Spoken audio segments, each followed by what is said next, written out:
Bonjour, je suis à Maurice et je vais vous faire une petite vidéo sur l'île Maurice. Alors j'ai pas de trépied, j'essaie de trouver un coin où il n'y a pas trop de bruit parce qu'il y a du vent aujourd'hui, donc c'était pas évident. Et je voudrais vous donner ma première impression de Maurice à partir de la semaine. Vous savez que bon, les semaines se suivent, ne se ressemblent pas. Dans la première semaine, il y avait beaucoup d'enthousiasme, de plaisir, de découverte. J'ai commencé par aller à Kurpip, qui est une région un peu montagneuse du côté de Maurice, donc plutôt fraîche, plutôt populaire. Et là, pour cette semaine, je suis à Perbère. Perbère, donc c'est dans le nord, c'est plus touristique, c'est plus chaud. Donc nous sommes fin de mois de mai, c'est l'hémisphère sud, donc on rentre en hiver. Ça se voit pas, mais c'est le cas. Alors, je vais vous parler bien sûr en langue française, avec des petits bouts de tunisien de temps en temps. Surtout parce que j'ai un écho d'intérêt, surtout en langue française. Et en tunisien, il y a peu de retours, et tous les Tunisiens comprennent le français. Et ça, c'est un point commun que je trouve avec Maurice, c'est qu'ici, tout le monde parle français. Tout le monde parle, bon, allez, je ne vais pas exagérer. La langue officielle, c'est l'anglais. Mais tout le monde parle français. Alors, le gouvernement parle anglais, parce que c'est plus des hindous. Donc une autre caractéristique de l'île de Maurice, c'est cette diversité des religions, des cultures. Moi j'adore. Il y a une majorité d'hindous, mais on ne sait pas, parce qu'ils sont hindous, ils sont un peu noirs, donc on les reconnaît grâce à une tache rouge ou une tache jaune ou une tache blanche. Donc il y a des tendances. Mais c'est pas le sectarisme très fort que j'ai pu observer au Népal, bon il y a longtemps, vous me direz, ou en Inde. Il y a différentes sociétés, et vous ne savez, enfin moi personnellement je ne sais pas les reconnaître. Eux savent se reconnaître, moi je ne sais pas dire qui est hindou, qui est africain, parce qu'ils sont bruns. Mais il y a de tout, il y a de tout. Donc il y a des hindous, il y a des Chinois grands de taille. Ils ont, je ne sais pas, enfin peut-être que c'est une impression personnelle que je me trompe. Il y a des Chinois, il y a des hindous, il y a des Rastas. Il y a des Rastas. Il y a des Africains, bien sûr. Il y a des Arabes. Des Arabes, je ne sais pas les identifier d'où ils viennent. Yémen. Ouais, j'espère que le micro fonctionne parce que c'est toujours le problème. Alors, les Arabes. Bon, probablement du Yémen. Les musulmans, il y a 7 sites de musulmans, m'a-t-on dit. Donc quand je vous parlais de la diversité religieuse, il y a les hindous, les différents types d'hindouisme, parce qu'il y a aussi un hindouisme très diversifié, de différentes croyances. Je n'ai pas eu le temps de rentrer dans la culture, voilà, le vent se lève. Je m'excuse, j'espère que le son passe. Voilà. Qu'est-ce que j'ai rencontré encore? Oui, il y a des Marocains, mais c'est des Marocains de nouvelle génération, c'est-à-dire c'est une nouvelle migration. J'ai pas vu de Tunisiens, j'ai pas vu d'Algériens, j'ai vu des Arabes du Golfe, dans le business, tout ce qui est télécom, aviation, investissement, donc ils sont là. Qu'est-ce qu'il y a encore comme nationalité? Il y a une minorité de blancs européens. Alors eux sont actifs dans le rhum, pas le rhum, enfin plutôt la canne à sucre. L'économie, c'est beaucoup de canne à sucre, du tourisme qui, semble-t-il, est en crise. C'est ce qu'ils disent, hein. Mais ce n'est pas la saison non plus. Il paraît que au mois de décembre, ça sera plein, et j'avais envie de venir au mois de décembre l'année prochaine, enfin à la fin d'année. Mais on me dit que c'est plein, que tout est cher, donc il va falloir que je réfléchisse pour l'idée de revenir avec les miens. Alors, oui, donc l'économie, c'est le tourisme, la canne à sucre. Mais la canne à sucre, c'est pas pour vendre des bâtonnets de sucre à sucer à 5 ougis ou à 5 centimes, comme on le fait au Soudan. Non, ça c'est vraiment de la fabrication de rhum, et un rhum d'excellente qualité, très parfumé, Et ce sont les Européens, enfin les originaires d'Europe, qui gèrent la canne à sucre, qui exploitent la canne à sucre, qui exploitent le rhum. Un rhum, je vous disais, très parfumé, avec des variétés, avec des qualités très variées. Je crois que le prix varie de 200 € à 2000 €. Donc il y a un peu de vanille, mais bon, vanille c'est un peu le produit un peu touristique. Hein. Mais comme on est près du Madagascar, donc on profite aussi. Il y a des épices, il y a des... Alors dans les communautés, il y a aussi des Sud-Africains, les Afrikaners. Je les ai vus dans le sud-est ou sud-ouest de l'île. Et c'est des Européens très clairs, très blonds. Mais ce qu'ils ont de particulier, ils sont toujours regroupés. Cela, en tout cas, c'est ce qui m'a semblé. Regroupés en communauté. Et ici à Pereber, par exemple, ils ont voulu prendre des hôtels et faire des plages privées. Mais le gouvernement mauricien n'a pas accepté qu'il y ait des plages privées. Justement, ce qui est beau dans ce pays, c'est la diversité des cultures, le mariage des cultures, bien que j'ai eu une impression que c'est chacun chez soi. Hein. Il y a des petits mélanges, des petits métissages, mais ça reste malgré tout chacun chez soi des psychologies différentes. Les hindous sont assez discrets, les Chinois sont dans la nourriture, dans l'hôtellerie, dans le bâtiment. Qu'est-ce que je peux dire encore? Les Afrikaners, je ne sais pas ce qu'ils font, j'ai aucune idée. J'ai vu des catholiques irlandais. Des catholiques irlandais. Et chaque fois, avec leur église, leur temple, leur mosquée, et à chaque fois une architecture différente. Donc ça, c'est concernant la population de Maurice, très diversifiée, vraiment c'est admirable. Pour moi, c'est admirable. Et moi, j'adore. Ça reste quand même un pays en voie de développement. Vous voyez, vous avez les Seychelles au nord, et vous avez la Réunion au sud. La Réunion, c'est français.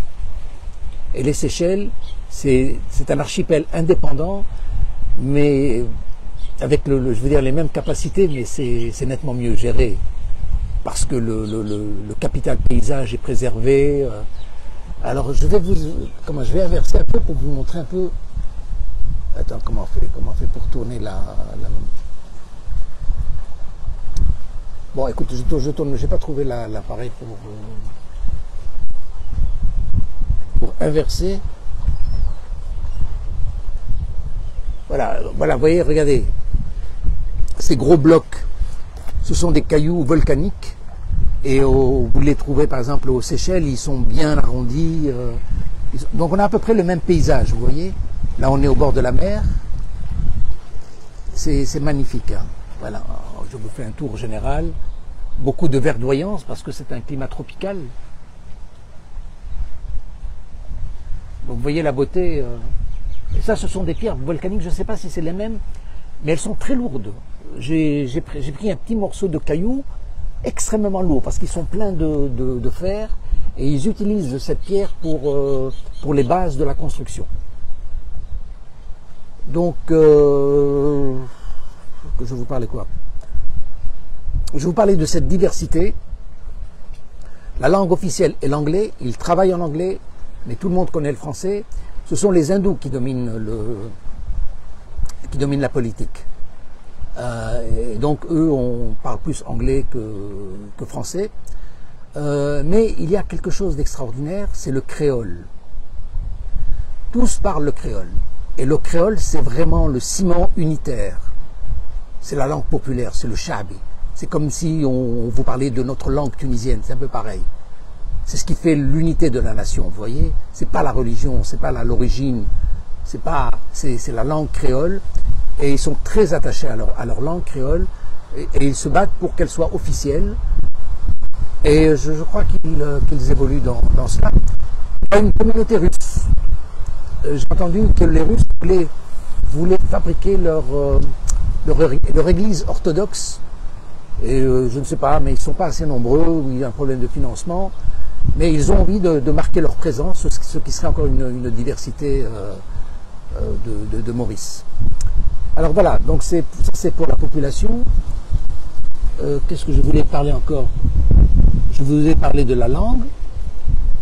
Je voulais parler de l'insularité. Vous savez que moi j'essaie de me faire valoir comme insulaire. Et donc j'ai visité de nombreuses îles et à chaque fois j'essaie de faire un rapport d'évaluation, de mission. Parce que l'île c'est un microcosme socio-économique isolé du fait des frontières naturelles de la mer et donc il développe un système socio-économique original. Et ce que j'avais envie de voir, donc j'ai parlé des Seychelles, de Madagascar, de Malte, de l'archipel du Japon, de la Grande-Bretagne, de l'Irlande. Et aujourd'hui, je parle un peu de Maurice. Qu'est-ce qu'elle a d'original? J'ai une impression que l'original, à part ce mélange culturel qui est extraordinaire, je crois que c'est ce qui fait une particularité essentielle de Maurice. J'entends une tondeuse, j'espère que ça ne vous dérange pas. À Bruxelles, il y a le perroquet, et ici, dans ce cadre idyllique, ton sac. On dit ton sans gazon. Bon, j'espère, s'il vient de commencer, je crois qu'on est mal paré. Bon, Hatilou, j'espère qu'il ne va pas nous embêter longtemps. Donc, je vous ai parlé de l'insularité. Il y a des petites routes. Il y a l'extrême gentillesse des gens. Ah, ils sont d'une gentillesse. Leur esprit, ils n'ont pas une mentalité de business. C'est chacun pour soi. Tu veux pas.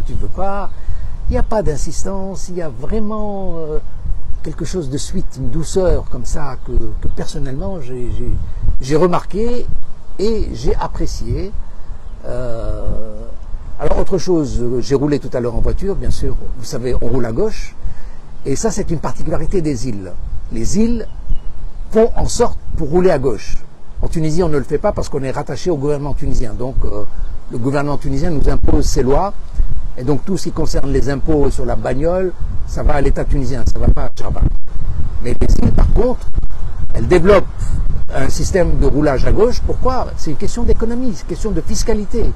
C'est une question de contrôle des finances publiques, c'est garder les finances sur place. C'est-à-dire que quand vous allez dans l'île, vous êtes obligé de prendre dans l'île. Bon, mais c'est une idée inapplicable aujourd'hui.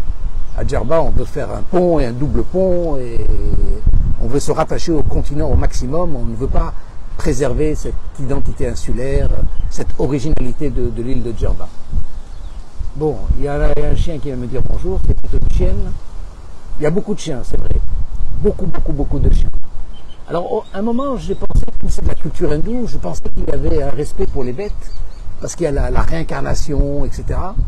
Mais c'est moins fort que mon imagination. Donc, les animaux sont là, mais c'est un peu comme en Tunisie. Hein, je veux dire, on ne s'en préoccupe pas, mais il y a vraiment beaucoup de chiens, beaucoup d'oiseaux. Tiens, j'ai pas vu de chat. Ça, c'est bizarre. Pas vu... Ah si, j'ai vu des chats. Pardon, excusez-moi. J'ai vu des chats. Alors, quoi d'autre? Comme les originalités de l'insularité,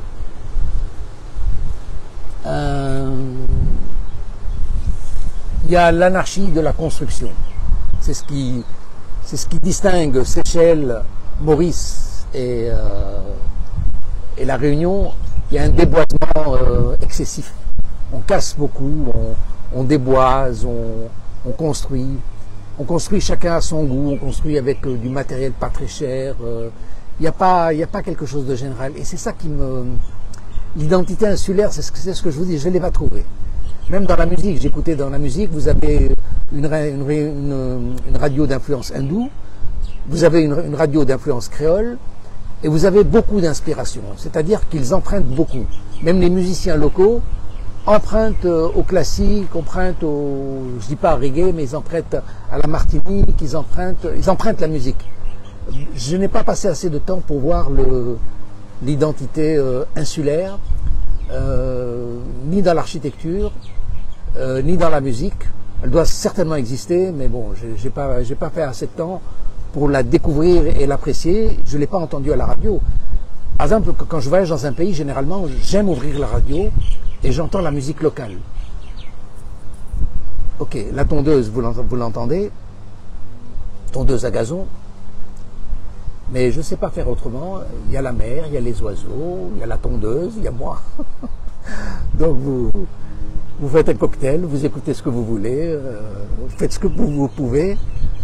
Et voilà, je vous montre un peu le paysage, hein. C'est quand même extraordinaire, regardez.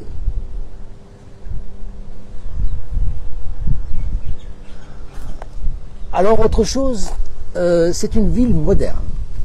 Enfin, il y a les deux. Quand vous allez à Port-Louis, qui est la capitale, vous avez vraiment des buildings, des lieux de cyber, comment dire, informatique. Il paraît, ils sont très avancés dans ce domaine.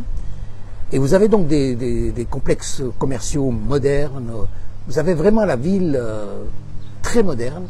Et vous avez les slums, c'est-à-dire un peu les taudis, les petites habitations. Moi, je me suis senti en totale sécurité. Wallahi, je n'ai rien à dire. Mais au cours de la deuxième semaine, on m'a dit oui, fais attention à ceci, fais attention à cela. Je ne sais pas, je crois que tout est relatif. Quand vous entendez la radio, il y a de la nécrologie, on vous parle d'un tel est mort, donc ça démontre un certain attachement aux personnes, c'est très bien. Vous entendez qu'un homme a été écrasé par la voiture et qu'une ambulance est venue rapidement, non pas une ambulance, que celui qui l'a écrasé l'a amené à l'hôpital, mais n'a pas laissé ses coordonnées. Donc vous voyez le gros problème que ça représente.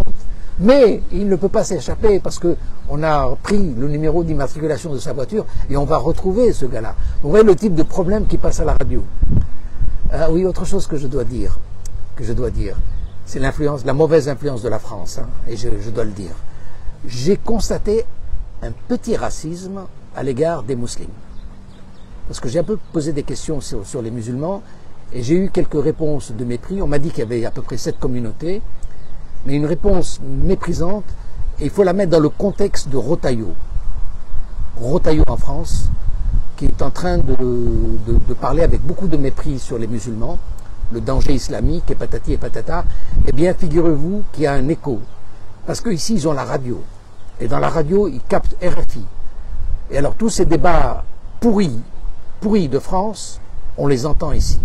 Et donc, nécessairement, il y a une influence sur les mentalités, facilité, puisque le public se permet d'être méprisant à l'égard des musulmans. Et j'ai eu l'impression que les musulmans ici étaient assez discrets, hein. Ne pas trop se montrer. Voilà, il y a des mentalités différentes en fonction des communautés.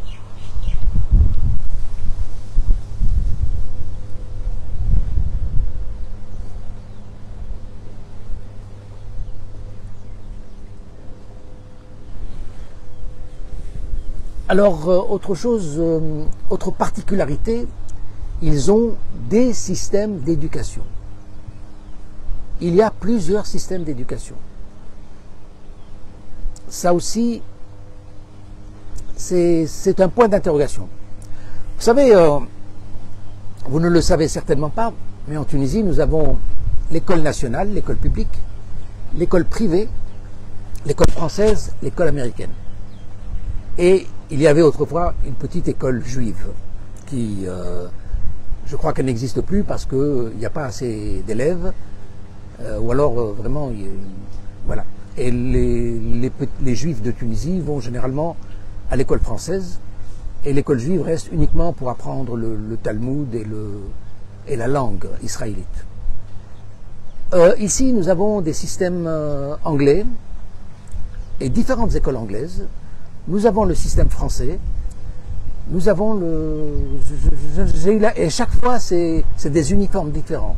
Alors les uns sont axés sur la langue française, les autres sont axés sur la langue anglaise.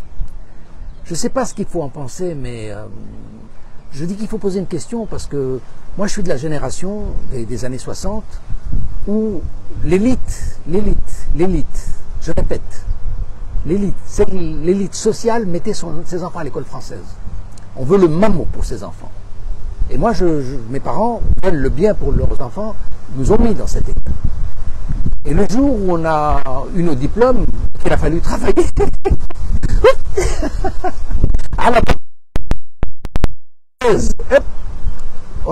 on était carrément méprisés.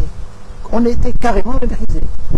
Donc ça a posé un grand problème parce que nous n'avions pas notre place dans la responsabilité publique. Tous ceux qui sortent de l'école française vont faire leurs études à l'école française, en France généralement, mais pour sortir médecin, industriel, dans le privé, jamais dans le public. Jamais les élèves de l'école française ne vont dans le public. On est éliminé d'office. Ils s'imaginent qu'on peut remplacer la langue française par la langue arabe qui n'existe pas en Tunisie, puisque c'est une langue apprise, et chacun parle à sa manière. Donc il n'y a pas une langue uniforme. Et l'État tunisien n'a jamais voulu développer une langue tunisienne. Il la méprise. Il la méprise, alors que c'est une langue qui est enracinée, qui vient de l'italien, du maltais, du grec ancien, du latin. Non, à la barre, tout ça c'est... Non, priorité, privilège à la... Et donc, c'est pareil. Dans ce pays, lorsque vous avez différents systèmes d'éducation, qui va tenir le pouvoir? Qui va prendre les responsabilités du pays? Est-ce que tout le monde aura sa place? Donc, moi, j'ai pas de réponse, hein, mais je pose des questions, mais j'ai pas de réponse. Voilà. Alors, qu'est-ce que je voulais dire encore? Écoutez, regardez le paysage, encore, pendant que je vois mes notes encore.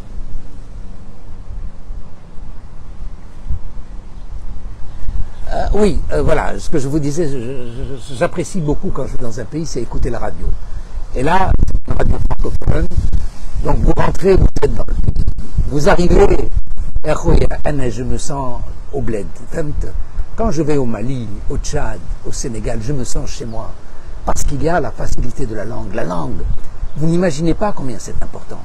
Et la langue, c'est pas la France, c'est la langue française, c'est la culture.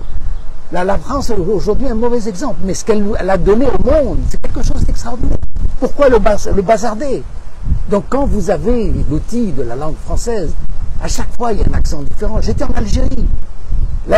En Algérie, ils connaissent la langue française mieux qu'en Tunisie. C'est la vérité.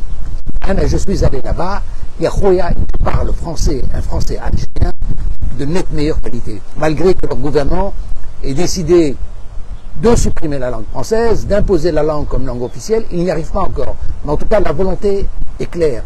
Parce qu'ils confondent. Ils croient que la langue française, c'est le gouvernement de la France. Non, non. La langue française, elle est d'origine française, oui.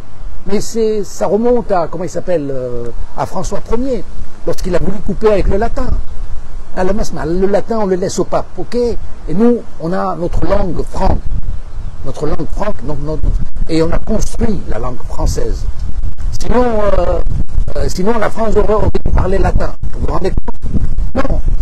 Et donc François Ier, il a fait quelque chose de bien, et cette langue est allée partout dans le monde.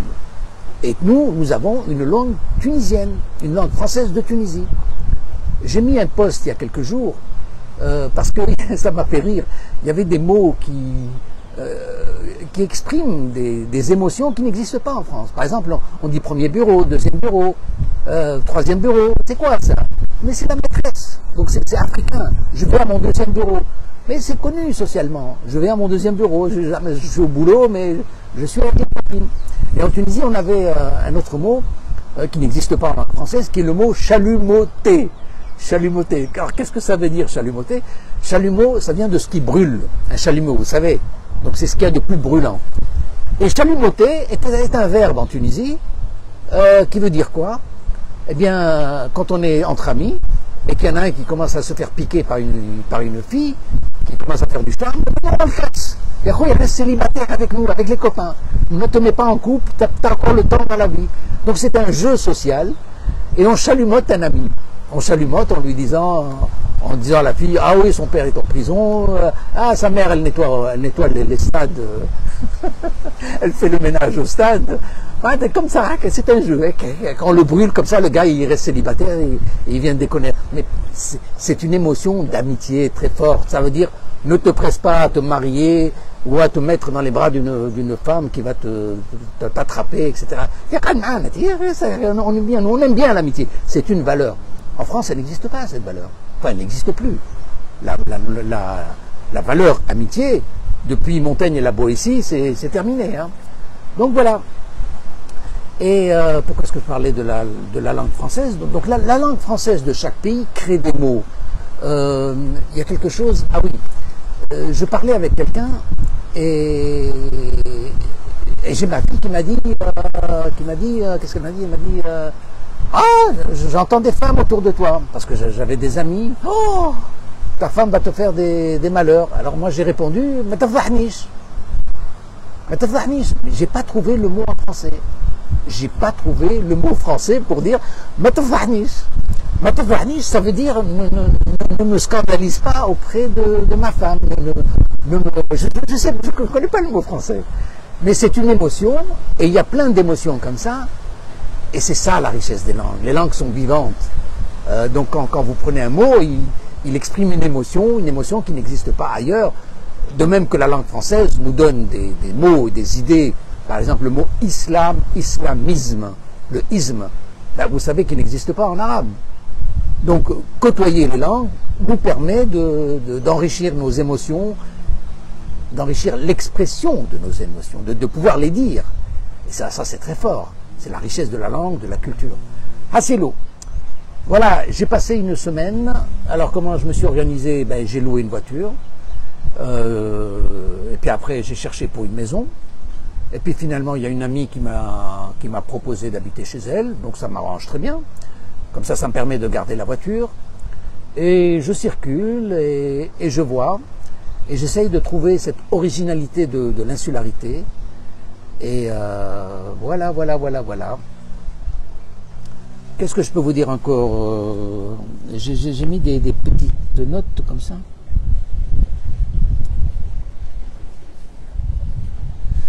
Oui, le fait d'écouter la radio française ici, oui, ça me fait plaisir. J'ai des nouvelles du Congo. On nous dit ce qui se passe au Rwanda. On nous donne des informations. C'est pas en France qu'on vous donne ces informations. Mais là, comme vous êtes dans la région, ce sont des informations de sources françaises qui viennent de RFI, mais on prend des extraits et on les diffuse sur la radio française. Donc il y a des reportages sur Gaza. Entre parenthèses, ils soutiennent beaucoup les Palestiniens. Donc ici, où le marque déposé, mais je aujourd'hui, nana. Inch'Allah, ça va durer. Voilà. Donc, c'est la francophonie. Avoir des nouvelles de l'Afrique. Parce que nous sommes des Africains.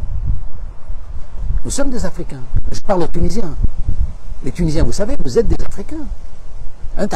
Comme des Arabes. Vous êtes des Africains. Vous êtes des Ifriqiens.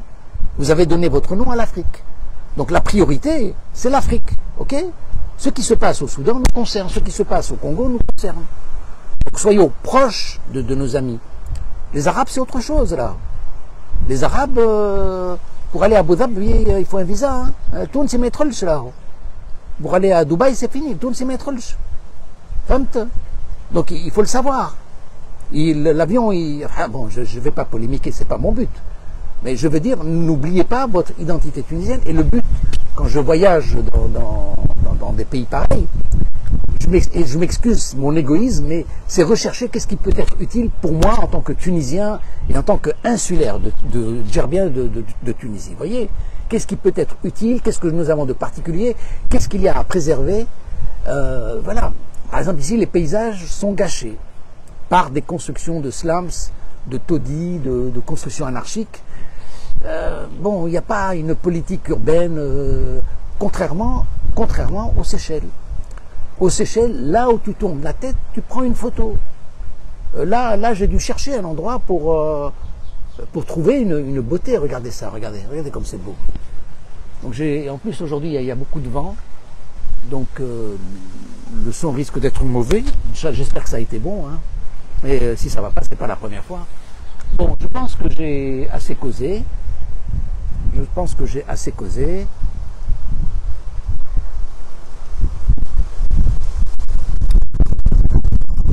Et je vous dis au revoir. Et bon, si j'ai autre chose à dire, ben je vais le dire. Allez, à très bientôt. Ciao.